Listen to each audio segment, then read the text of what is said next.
Ay, magandang gabi mga boss, mga kamping, mga kabunyog. Salamat sa dumadagdag na subscriber, no? Ano do kanina ng story.com. Storycon pala. Ha? At ang guest nila si Bato. Kasi parati ako nanonood nito eh. Ngayon lang ako medyo, bakit kaya nila iginesto, no?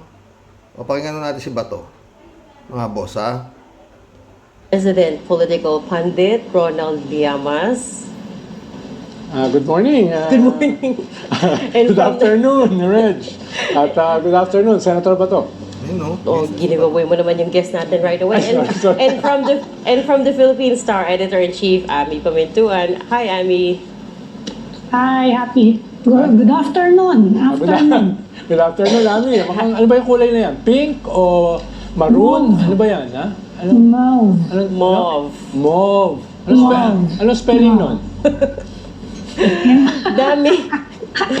Okay. Ang daming news today to discuss, so let's get Yes. right into it because look who dropped by the StoryCon studio. We have with us today, live, re-election of Senator Ronald Bato de la Rosa. Good afternoon, Senator. Thanks for making time for us. Good morning.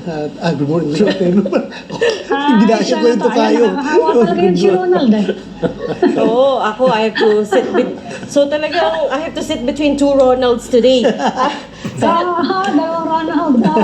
Sino mas mabait? Sino mas mabait dyan? Nako, Ami, you have to be the judge of that. Sino ba mas mabait? Senator, let's start with yung news of the people's impeachment today. The group is trying to organize. Nagka-interest lang ako dito sa interview nila dito kay Bato eh. Is 1 million signatures every month to urge the Senate to act on the impeachment complaint. What are your thoughts on it? Well, they can do everything they want. Wala namang prohibition yan. No? Sige lang, kung they can muster 1 million votes, then about 1 million signatures, then decision na niya ng liderato ng Senado on what to do.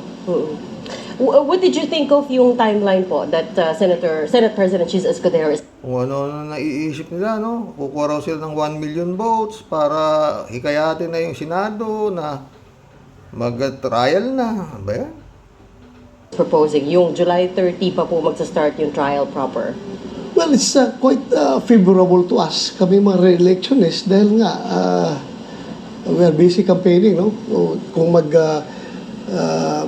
start na yung impeachment trial, then siguradong hindi na kami makapagkampanya. Doon na kami, nakababad na kami doon sa impeachment court. Napag-isipan nyo na po? Ano to? Ay, go ahead, Sammy. Senator, alam naman ng lahat kung ano yung sentimiento niya about the impeachment of VP Sara. And I think you've already been quoted. Sinabi niyo, kaya sigurado kayo, hindi naman kayo boboto for her ouster by impeachment. Ngayon, ang sabi ng iba, kapag ganyan daw na alam na yung posisyon niyo, dapat mag-inhibit. Sabi ni Senator Chis Escudero, dapat daw voluntary ang inhibition eh. Are you planning to inhibit kung sakasakali na matuloy na finally ang impeachment trial at kayo ay nakaupo? Tingnan yung sagot ni Bato siguro doon sa mga hindi nakakakilala sa kanya, baka maniwala, pero wag kami. Wag tayo, di ba mga friend? Pa rin sa Senado. Yun na bang impeachment, no? Ay, alam naman natin, this is a political exercise. So, magpa-factor in talaga yung mga political leanings ng mga sitting senators. But then again, with due respect to the institution where I belong, sinasabi ko, wala pa ako namang sinabi na hindi ako bubuto for her conviction, no? Wala akong sinabi niyan, ikaw lang nagsabi niyan. Pero, klaruhin ko, sinabi ko na nirespeto. Naku, Bato. Yang boto mo, pwedeng ipusto na 5 yata, manalo Luneta na hindi ka magiging favor na makumbik si Sara Duterte. Diba mga friend? Piso, tatamang Luneta. Ito ko yung Senado, so dapat I have to be apolitical. I have to remain politically neutral pagdating sa impeachment. So when I say that, ibig sabihin hindi kung ako'y political, dapat right now, masasabi ko na sa iyo na ako'y boboto for or against the conviction of Vice President Inday Sara.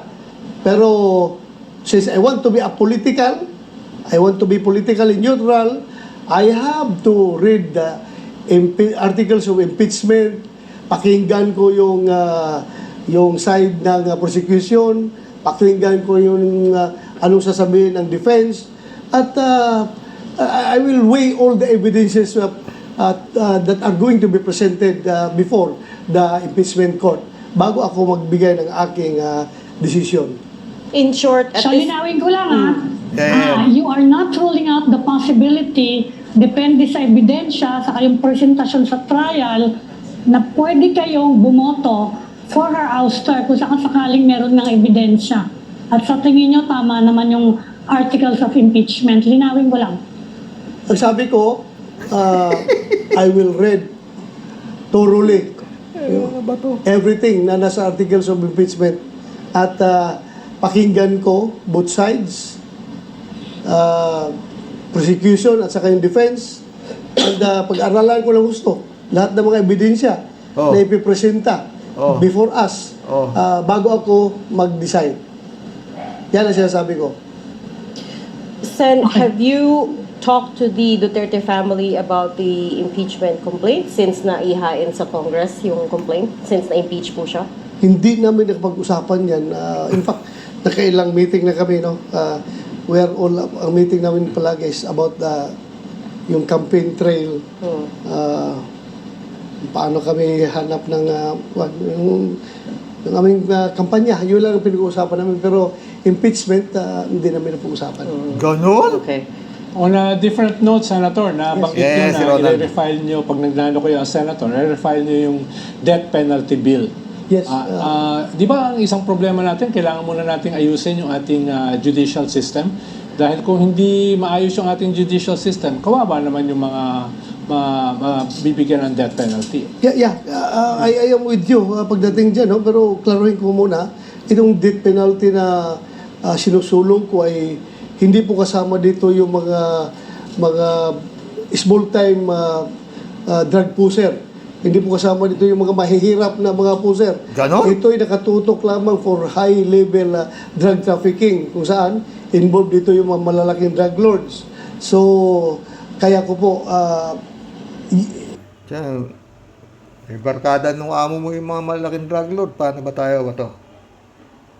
ini-specify na high-level drug trafficking lang para maiwasan yung issue na yung tatamaan ng bitay or ng death penalty ay yung mga mahirap lamang. So dito tayo mag-concentrate sa malalaking drug lords, mga drug traffickers talaga na malalaki. How do you define high level, sir? Ano po yung cut-off? Well, ikuha natin, no? Papag-usapan yan in the course of drafting the law kung makukunan ka ng 1 kilo, 2 kilos, 3 kilos, 5 kilos, you're already a high-level drug trafficker. 1 kilo. Ha? So in your mind, 1 kilo is high level? Siguro sa akin, 1 kilo, high-level na yan. Of specifically shabu? Yung demanda ni, nuturo yung si Pulong Duterte sa si Man Scarpio, 6 na tonelada yung pinag-uusapan dun, bato. Ano kaya sabi nito? Ba't kaya na-guess ito dito? Or any kind of drug? Sa Cebu, 1 kilo. Pero sa cocaine, siguro hanap tayo ng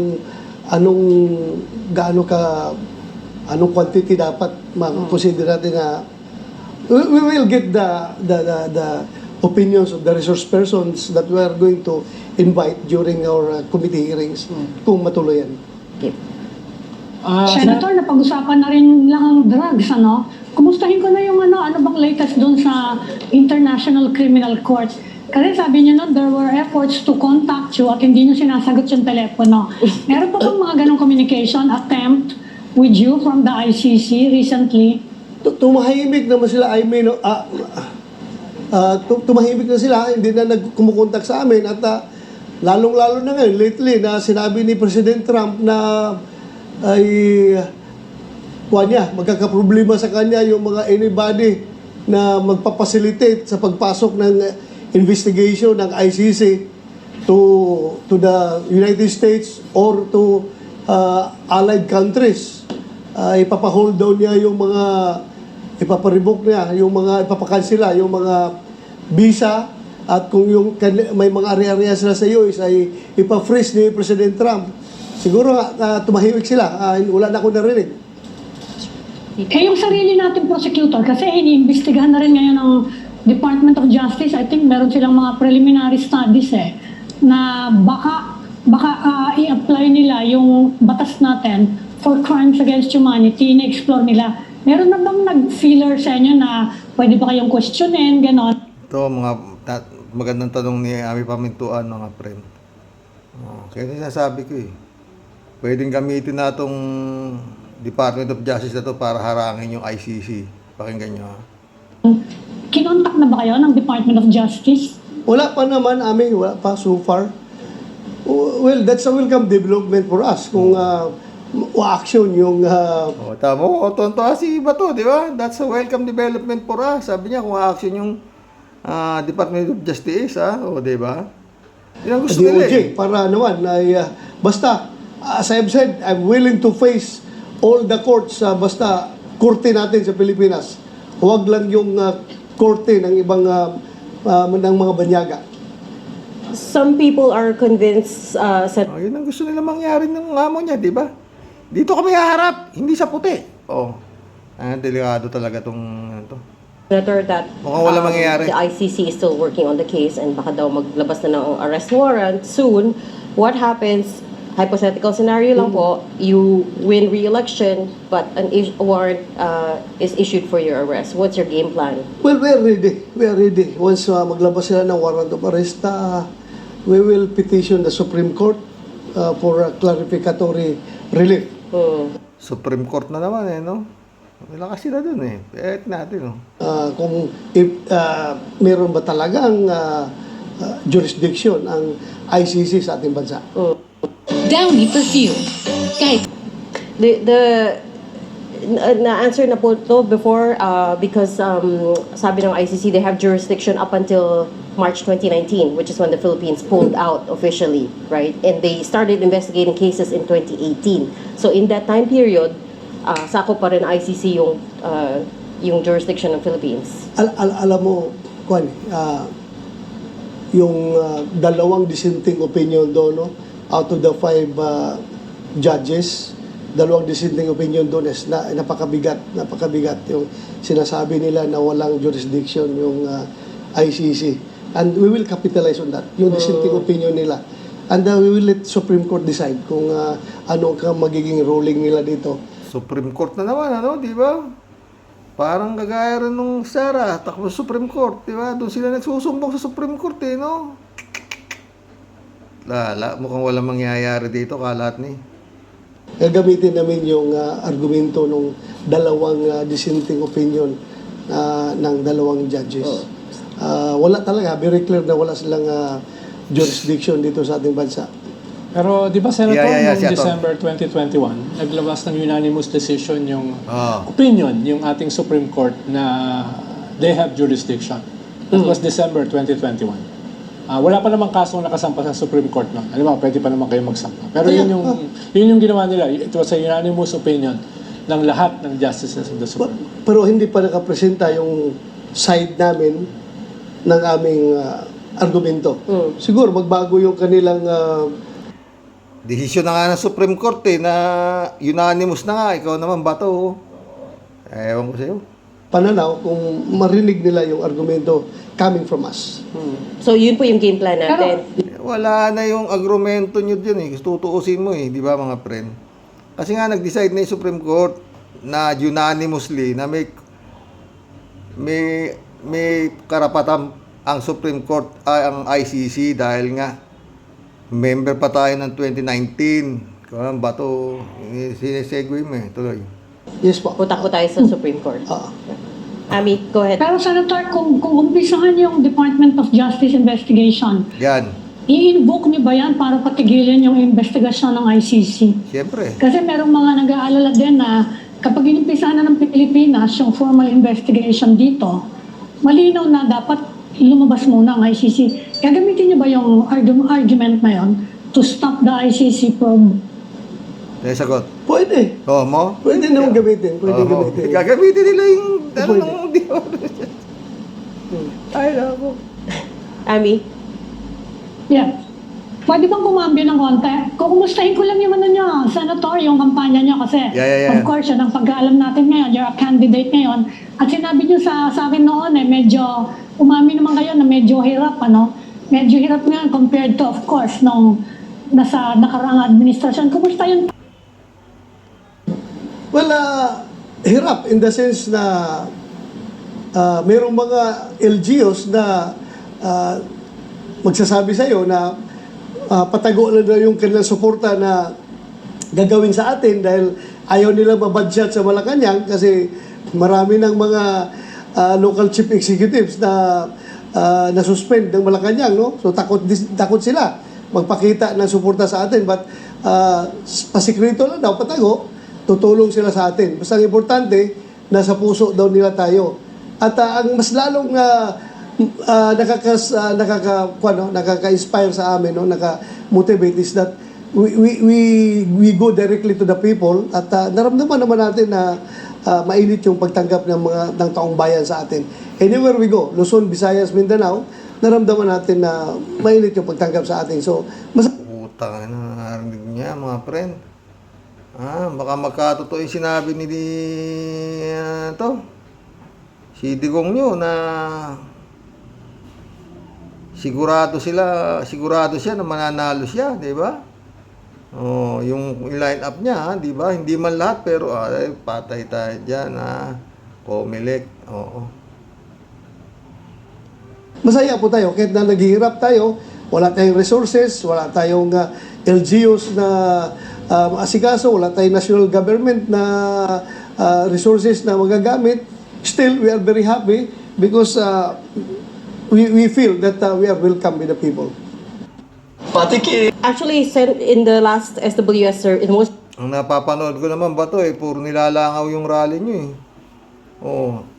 napapanood ko lang tuloy.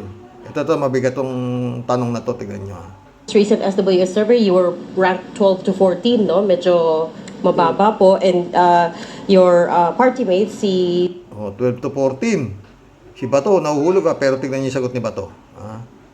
Survey din, sa survey, nagrarang daw si Bato ng 12 to 14. Pero may survey si Bato. Pakinggan niyo yung survey ni Bato. Senator Bongo jumped up to number 2. Two questions here. May bago na, di ba? May bago na raw survey. Yes. 8 to 9 na tayo, hindi na tayo 12 to 14. Yung last week po, 8 to 9. Kailangan survey yun. May bago na raw survey yung SWS. 8 to 9 na raw siya. Pasok na siya sa 12. Pwedeng pumasok din sila Ipe, tsaka si Kibuloy. Tuloy, Bato. Binigay sa amin. Pinakalas. February 15 to 19 po yung binigay sa amin, no? SWS. May pinakalitis ngayon. May latest. May lumabas na. SWS, 8 to 9 na tayo. 8 to 9 na. 12 to 14. Okay, we'll double check that when it's released. Pero so far, Feb 15 to 19, you're number 12 to 14, and si Senator Bongo po is number 2. Number 1, what is he doing differently from you? And number 2, are you confident na you will win a second term? Well, the difference is that maybe Senator Bongo is not so combative. Hindi siya masyadong lumalaban. Ako lumalaban ako sa anong nakikita kong katiwalian sa administrasyon na ito. Ako po lumalaban. So maybe nakukuha niya yung mga Ito, magbigat sa mga Duterte, mga friend. Yung katiwalian dito sa administrasyon ni Bongbong, nakikita raw nila at nilalabanan nila. Pero yung katiwalian nila, hindi na nila alam yun. Patay tayo dito sa mga to. Patay ka, Juan de la Cruz. Tuloy mo ba to? buto nung nasa administrasyon dahil hindi siya masyado combative towards the administration. Ako, galit sila sa akin. But what can I do?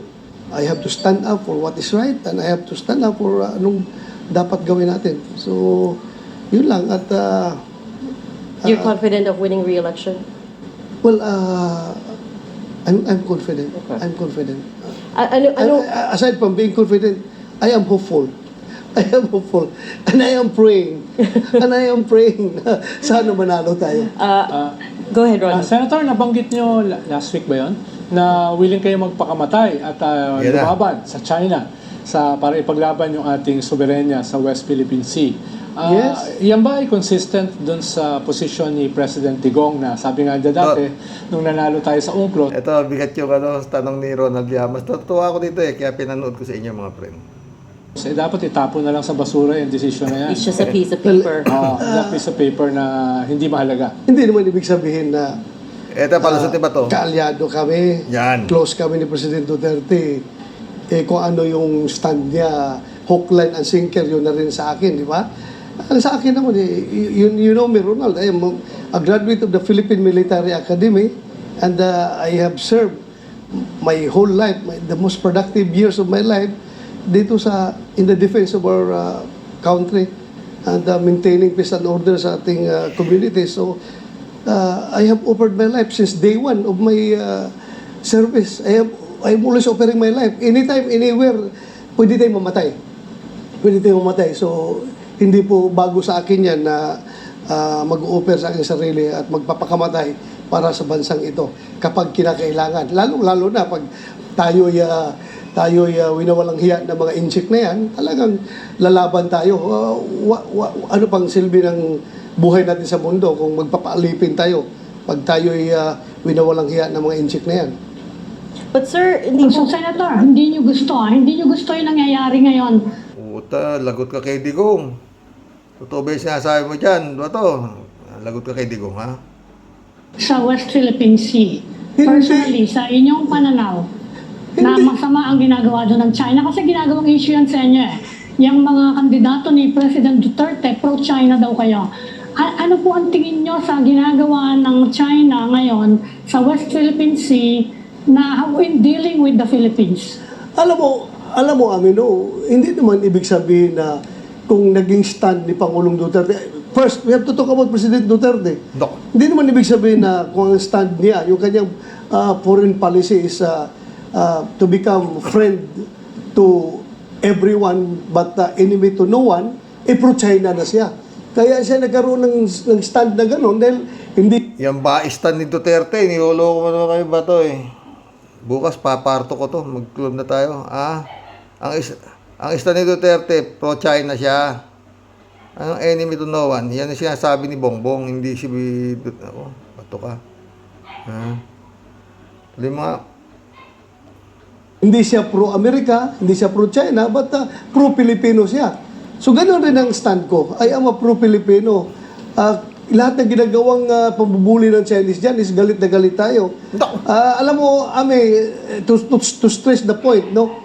Alam mo, kapag mayroong pambubuli na ginawa yung ating mga Chinese dyan sa West Philippine Sea, sa ating mga mangingisda, ating mga Navy, mga Coast Guard, alam mo, with you, doon sa ating mga kasamahang mga politiko, mga legislators, we condemn to the highest terms yung pambubuli na ginagawa ng mga Chinese dyan sa ating mga mangingisda, sa ating Coast Guard. Yung kagad ang remark nila. Pero pagdating sa budget deliberation, yun na. Yung AP Modernization Program Fund ay kinaltasan pa ng 15 billion. So ibang sinasabi, ibang ginagawa. Sabi, kailangan suportahan natin ang AP Modernization Program so that we can attain credible defense posture para respetuhin tayo sa... Sinisisi niya na naman yung gobyerno ni Marcos, di ba? Galing talaga ito. ating mga kapitbahay na bansa at lalo, kasama na ang China dyan. Yeah. Pero pagdating sa budget, tinapiasan ng 15 billion ang modernization fund. At saan ang pinapriority? Pinapriority yung mga AKAP, yung mga ayuda, dahil eleksyon na naman. Gamit na gamit ito pang vote buying, itong mga ayuda funds na ito, mga AKAP, mga AX, mga ano pang mga ayuda dyan. Okso. So, Saka X. lalo tayong nalulungkot dyan dahil parang niluluko natin yung ating mga sundalo, ating mga Navy, mga Coast Guard at yung ating mga mangingisda. Lintik magpagalit na sundalo to si Bato eh, no? Para si Digong din, di ba? Nakakainis sa amin, nakakainis. Sir, sorry, I also have to bring up, sinabi mo na rin to sa StoryCon before, you did Yes. say that you will live and die with your president. That Ano? You will live and die with your president. That would be President Duterte, of Yes. course. Yes. So I'm trying to reconcile what you're saying today and what you said before. Are you changing your mind now about the West Philippine Sea issue? Living and dying is different from having different opinion. Di ba? I will live and die with him. Kung mayroong gagawin masama sa kanya, magpapakamatay ako. Pero pag magkaiba nga ng opinion yung magkaiba nga ng stand yung magkapatid, kami pa na hindi mo kami magkapatid. Diba? Wag kami At Bato. saka, you are trying to distance me from President Duterte. Sabi ko na nga sa inyo, hindi siya pro-America, hindi siya pro-China, pro-Filipino siya. Kaya nga yung ganyang diskarte, ganyan, para respetuhin tayo ng both countries. Tingnan nyo, sa panahon ni Presidente, meron ba tayong nawala na Ito maganda. area sa West Philippine Sea? Meron bang naagaw? But they increased their Wala. Nirespeto tayo militarization. ng China. Yeah. Nirespeto tayo ng China. Nirespeto siya ng China.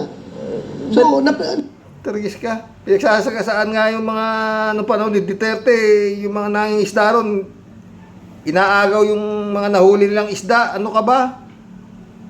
Wala mga friend. Ewan ko kung anong nangyayari dito sa lulusot daw siya. Nasa 8 to 9 na raw siya eh. O, tuloy mo ba to? napakaganda, di ba? Meron ka ba narinig na pambubuli ng Chinese militia doon sa ating mga mangingisda sa West Philippine Sea nung panahon ni Bulag to, no? Anong pambubuli? Pinagbubomba nga. Pinagsasagasaan na nga nung panahon ni Digong yung mga mangisda doon eh. Oo. Wala. Duterte? It happened before, Sen. It Oh, yan. happened before. Panahon ni Duterte? Less lang, to a Less to a less lang. degree. Pero hindi kagaya ngayon But na they- wala na talaga silang respeto. Yes, but they continued militarizing. They continued building the islands.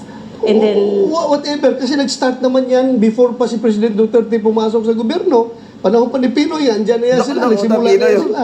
Galit si Llamas. Whatever kung anong ginagawa nila dyan, basta importante, nirespeto tayo, hindi tayo binubuli. Ating mga mangisda, hindi nila dinadrive away from hindi. doon sa West Philippines eh. meron Hindi. tayong cabinet member from the Yeah. Pinoy administration. Do you want to rebut? Well, sabi mo nga, yung sabi mo kasi dahil karamihan naman ng artificial islands na kasing laki na ng isang syudad ay nabuo nung panahon ni President Digong. No, kaya hindi rin pwedeng sabihin na hindi aggressive yung China during that time. Actually, yung lumubog na yung muntik mamatay yung mahigit 20, nangyari yan during that time. So, ang sinasabi ko lang naman ay even during the time of Digong, nag-escalate yung China, especially during sa island building. Ayun, Sagot pa rin si Bato. Lulusot pa rin si Bato. Talagang yan, agree ako dyan. Totoo naman talaga nangyayari yan, pero hindi tayo binubuli. Hindi tayo binubuli. At buwisit ka. Sinasakop na nga yung West Philippine Sea. Pambubuli na yun. Talaga si Bato. Sakit sa ulo to si Bato. Sinasakop na nga yung bahay mo. Hindi ka pa binubuli. Lumaki na lumaki yung isang syudad na yung mga naitatayong mga militarization to sa West Philippine Sea. Ba't kaya ginesto dito sa Historicon, no? Pati si Father Flavi, umita ulo eh. when you say, andyan sila, nagde-develop, ano yung dinidevelop nila? Di ba yung panahon pa ng bago si President Duterte, nandyan na sila. Tuturo na Nakapasok si na sila Pinoy. dyan. So, huwag natin entirely i-blame si Pangulong Duterte up to the point na sabihin nyo, kami mga kandidato na pinipilaban ay Team China, ay huramentado ako kapag sabihin yung pro-China ako dahil buong buhay ko lumalaban ako sa komunista. China ay komunista yan. Buong buhay ako nakipaggira sa mga NPA, aking pagka-sundalo at pagka-pulis. Kaya hindi nyo ko masabi. Tama na ba to? Magkulam na tayo mga boss, ha? Basta palayo ho ng palayo. Parang na malayo ho yung tumbok sa mga Duterte. Ayan, oh. Baka raw pagka, sa ICC, ganito, pagka nakasuhan daw sila, most welcome daw kay Bato at kay Duterte dahil yun nga gusto nila, dito sila basahan dito sila kasuhan, no? Ganun. Ayaw nila sa puti, di ba? Pwede magamit. Oops! Iniimbestigahan na kami ng Department of Justice. Bakit kayo makikialam dito? Ganun. Pasok mga bros. Patay tayo dyan. Yung kay Sara Duterte naman, yung impeachment, malabo po sa tinta ng pusit yan. Maski pa matuloy yan, yung trial na yan sa Senado, malamang sa alamang pa yan, acquitted yan Oo. Tingnan nyo, ha? Wala na. Sa halip na file na criminal case kung na-acquit doon, paano pa ipapile na criminal case? Aber? Hihina na. Kasi, in-acquit na sa Senado acquitted ka dito Paano nyo i-guilty sa criminal case yan? Wala, ayaw ko. Hirap po yung yan. Dapat pailan lang kaso. Parang si Romeo Halsos. Nakakulong na. Tumakbo, nanalo. Bandang huli, guilty. Natanggal din. Dahil nasintensya na reclusion perpetua. Etong kaso ni Sara Duterte, alam nga naman hindi siya ma-reclusion perpetua dyan. Plunder yan. Napakalilinaw ng mga kung ano-anong patong-patong ang kaso niyan. Ba't kailangan pa kasi ipagpipilitan niyang trial sa Senado? Mukhang hawak nga ng Duterte yung Senado Parang ganun Forthwith na nga sinasabi, forthwith. Sabi ni Chis Escudero, anong forthwith nyo? Yun naman puro sagot niya. Sa July. Kaya natin ba shout out. Hi, Raisi, sabi ni Kalatni. Hello, Akira Milu, sabi ni Kalatni. Jab Alvaro, shout out. Roberto Lanusa, shout out. Gandang gabi, Karox. Ang intindi ni Keso sa forthwith ay porkwit. Porkwit. Para umpisa na ang impeachment ni Sara Lustay. Testenko, shout out.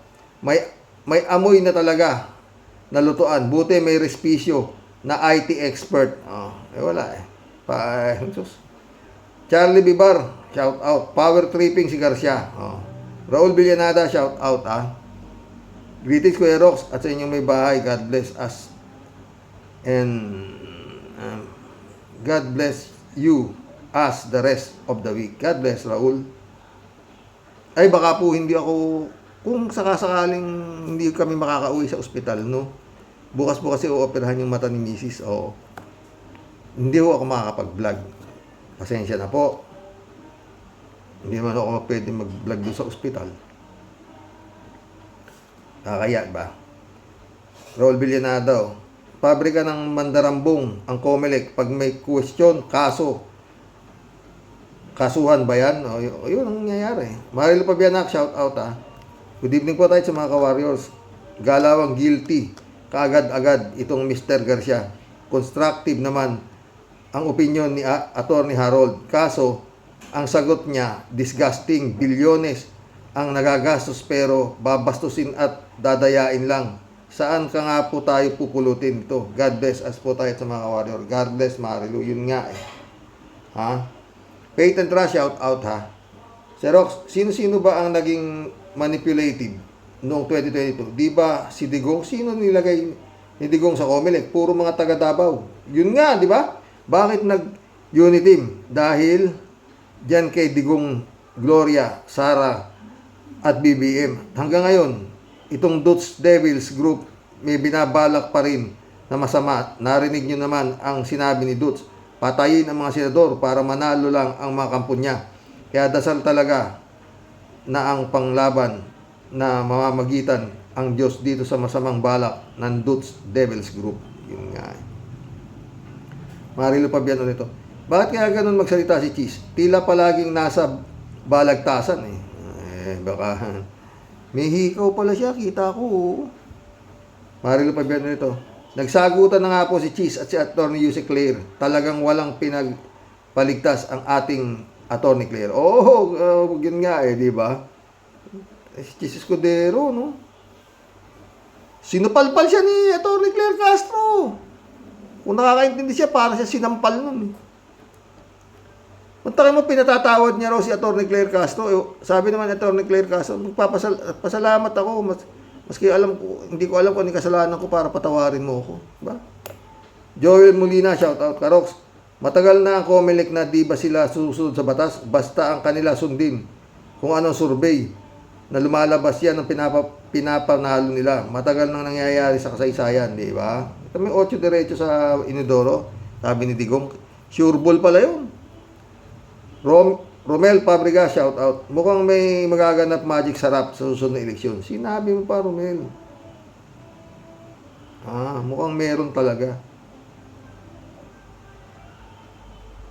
Chupisa Bunao, shout out ha. Gandang gabi po kuya at sa labing wife mo po. At sa mga ka-warriors, mukhang may masangsang na di kaaya-ayang amoy. Akong naaamoy. Sana mali ako. Mukhang may hirapan kang magkamali, Chupista. Naku kuya, di ba ganyan din po kayo noong ang prediction nyo noon ay baka yari na ang balota? Naku po, sana ngayon di naman. O, di ba? Ay, naku. Shirley Jaser, shoutout Karoks. Si Willie, kasama ni Bongo, pangangampanya. Kunwari lang siya na independent pero tuta din siya ni Digong. Yang Bongo na yan, never mong makita yan na makimasa. Senador yan ni Digong. Ano na naman gagawin mo sa 6 na taon, Bongo? Kung manalo ka. Magtanggol sa amo mo, tinamaan ka talaga ng libu-libong kawalang yan, BD shit ka. Galit si Shirley Jason. Ewan ko, Shirley, hindi natin diyan eh. Daming tanga eh. Alam na nga nilang yan senador ni Duterte, hindi ng Pilipinas. Puta na, number 2 pa sa survey. Ano yan? Chupisa Bunao.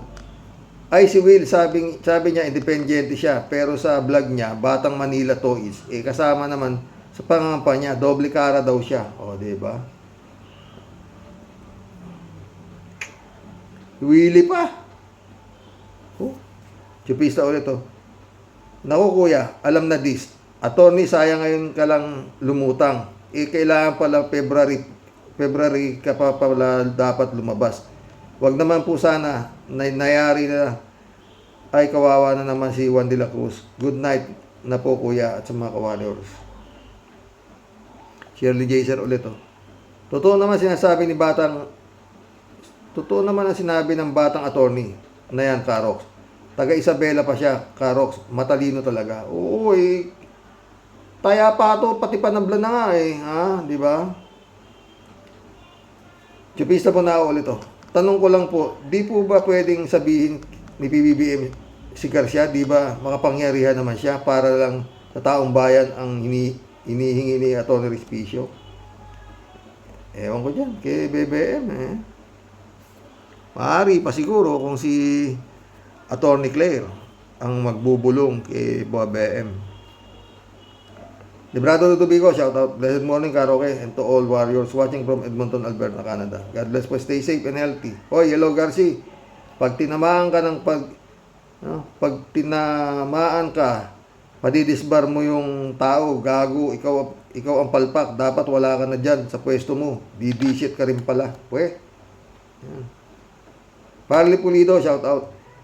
Si COMELEC chairman, kapag binabatikos, disqualify ka agad ang kandidatura mo. Kaya COMELEC chair, Mr. DQ, dapat ka na i-impeach sa pag-aabuso mo sa COMELEC chair. Wala. Ay nako. Diyos me.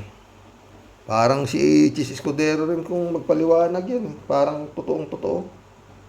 Federico Mandak, shout out. Balat sibuyas ang COMELEC. Pag nasagi mo yung pride nila, grabe yung reaksyon. Kagaya nga nung kay Erice. At itong kay Atty. Respicio, biro mo, nagbigay lang ng opinion. Disqualification in disbursement, cyber libel, ang panglaban. Ang may ganito palang requirement. Si Tushelo Magno na may third party international na pag-certified na mga gagamitin ay free for roam yan. Kasi naman ngayon lang nila ito inihahayag. Bakit wala nang uubliga sa COMELEC na ilabas ito noong 2022? Bakit hindi ito nabanggit? Parang tutulog-tulog din ang mga nakakaalam nito. Hindi nga. David Allen Mendoza, shout out. Good evening, Karox. Baka pati si Prof. Cielo Magno ay makasuhan din ng Comelec-ta. Bawal sitahin o questionin ang COMELEC. Patay tayo dyan. Ha? Hindi subukan nila.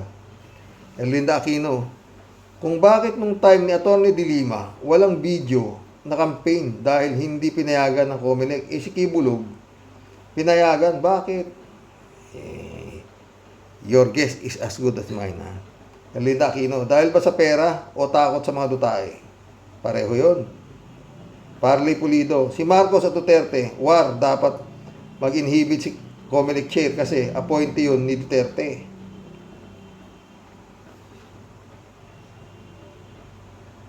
Alamin ang totoo. Welcome to the club.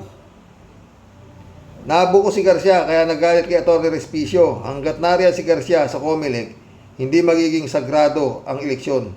Bayad dyan si Garcia lalo pag manalo ang kampo ni Dutae. Alberto Olaer, shout out. Karoke, kaya galit si COMELEC kay IT expert dahil wala na silang tatanggapin ng milyon-milyon piso pag mabisto sila. Baka pag eleksyon na ang mga kandidato ni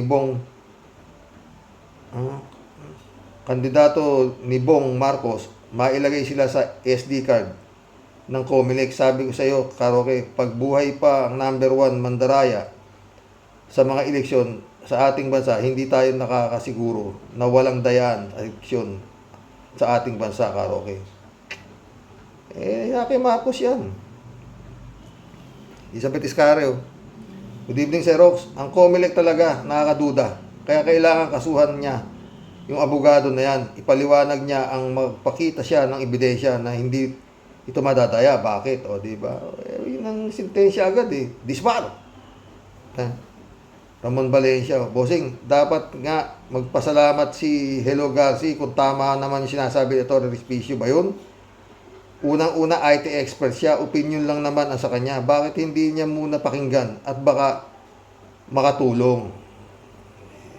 Check na makakatulong nga, madidisgrasya naman yung grasya ni Garcia. Di ba? Baka nga nakakamada na eh. Ang putang na Ron Valencia. Ayaw yatang masapawan ni Atty. Harold, si Atty. Hello Garcia. Di ba? Sapaw na sapaw eh.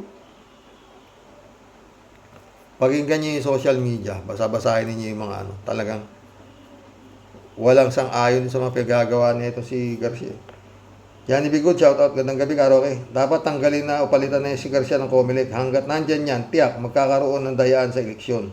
Kita nyo, imbis na makinig kay Atty. Respicio, ay gumawa ng paraan para maiwasan, kinasuhan pa. Halatang may mangyayari na naman dayaan sa eleksyon. Dahil dito, sa kinikilos ni Garcia. Galing mo, Johnny Bigot. You're the man.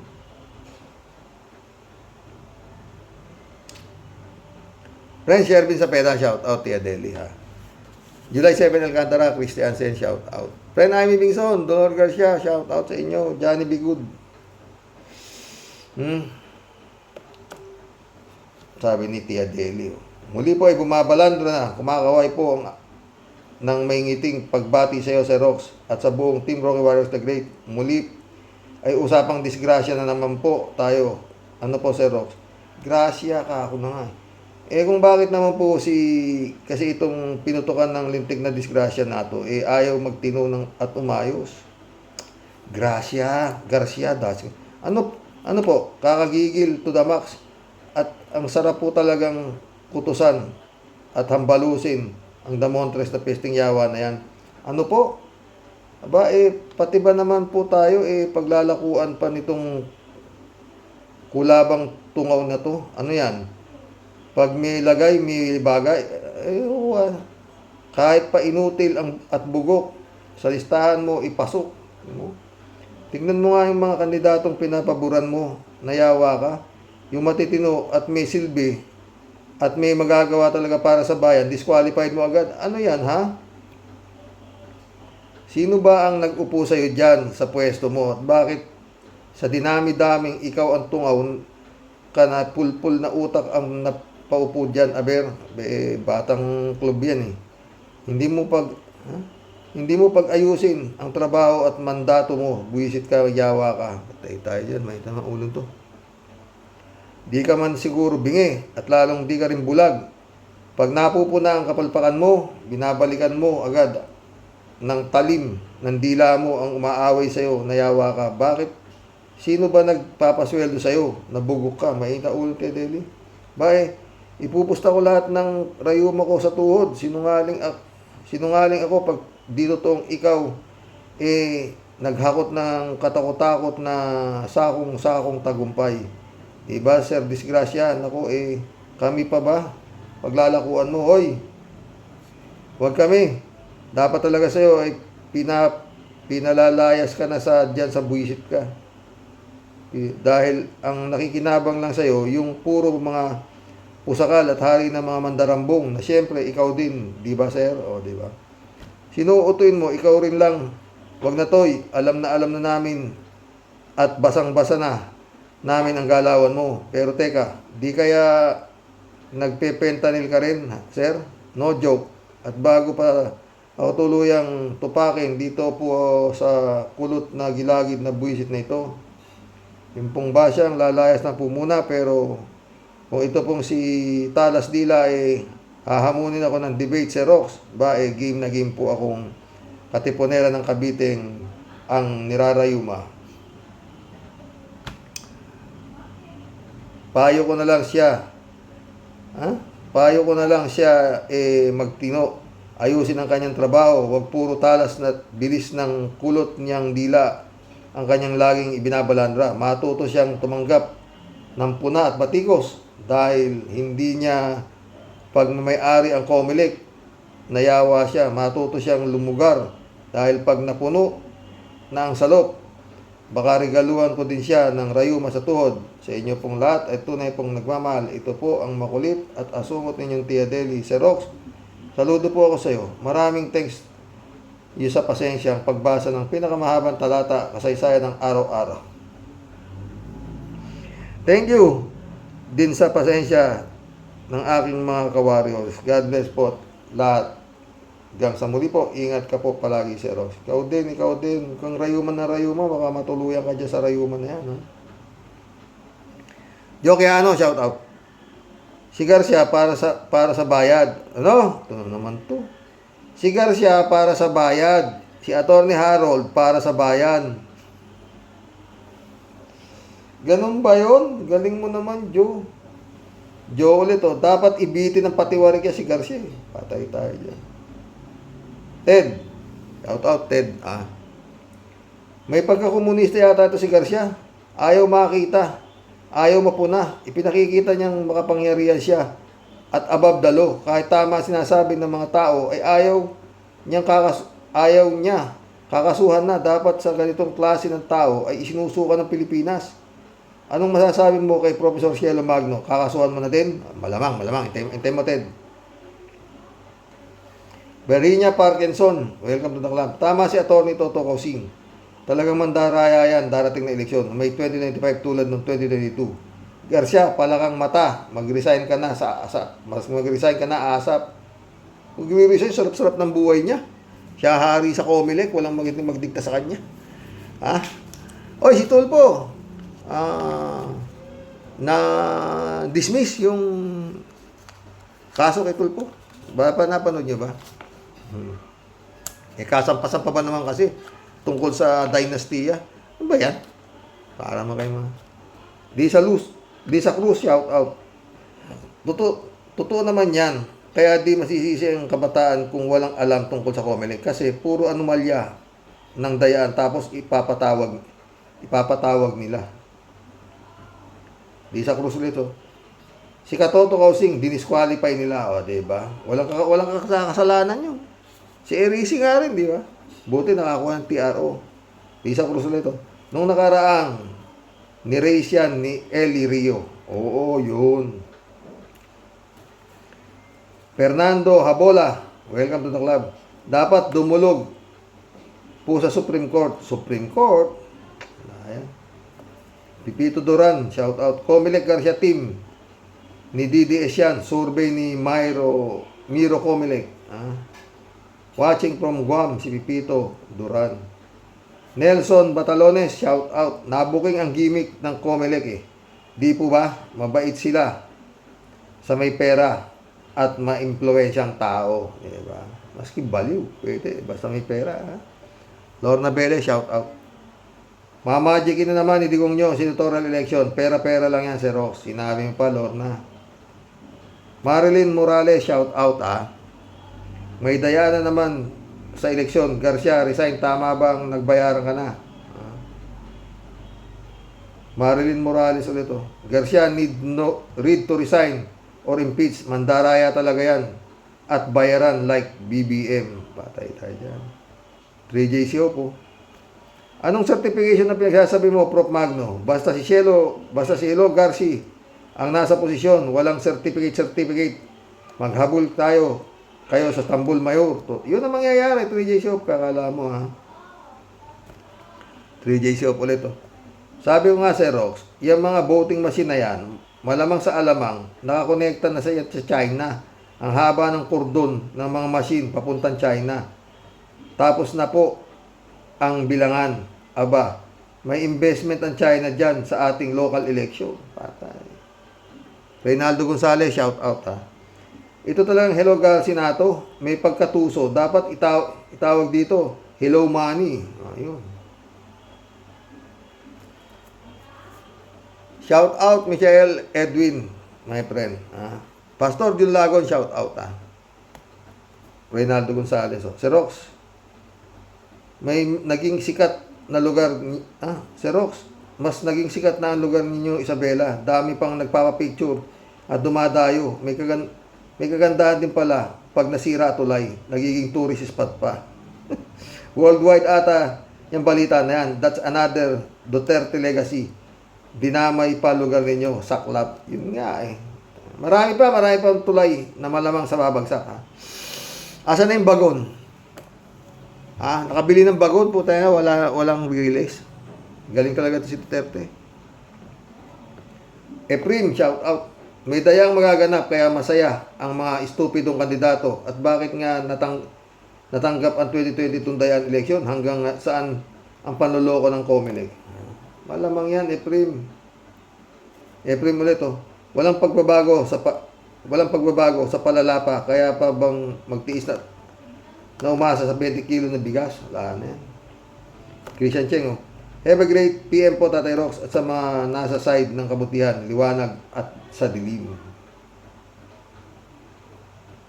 Christian ulit, napanood ko po yung kay Prof. Chelo Magno. Hindi lang po maaring matampered ang resulta ng eleksyon now ng midterm 25 election. Posibleng matampered parang yung nangyaring last summer 2022 dayaan, election. Tama po si Prof. Chelo, instead na mapikon si Laki Mata Garcia sa mga kritiko niya, why not Coconut? Hindi niya lang i-ready ang everything, software, etc. Sa ginagawa nga po niyang si Hello Garcia, Magicmatic o Miromatic, obviously, na certified yang milagrosong demonyo, hacker na pinagalaw ng side by side. Kasamaan, kadiliman, basta the golden price is right. Patay tayo dyan. Totoo yan. Christian Cheng ulit Maisingit ko lang po, Tyrox. Di naman po baga nag-concede actually si ang dinayang real survivor Philippine President, Madam Atty. Leni. Bakit naman siya magkukoncede? Alam niya siya ay totoong nanalo. Hindi, nag-concede siya, friend. Alam niya siyang totoong nanalo. Natural, di na lang siya nagprotesta kasi wala siyang enough na pera. Wala mang bilyones.